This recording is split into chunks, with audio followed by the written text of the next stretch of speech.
هو الذكاء الاصطناعي. الذكاء الاصطناعي انت تحط الملابس في الداخل، تمام، وتحط الصابون هنا، عندك 3 فتحات للصابون. هنا تحط الصابون حق الغسل حق البرنامج الاساسي. وهنا تحط اللي هو المعطرات السوفتات الداوني. ماشي. ايوه الداوني، وتقفل الباب وتضغط ستارت.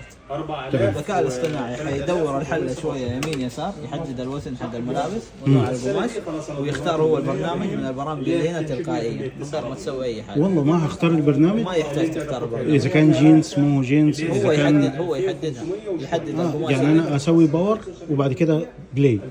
اول شيء تحط الصابون، تحط الملابس، بعدين تضغط بلاي. حدور هذا الباور اوتوماتيك. الفيش مسبوق، تضغط الباور خلاص تشتغل معك الغساله. تحط الصابون حقك، تمام، تحط الملابس وتضغط ستارت.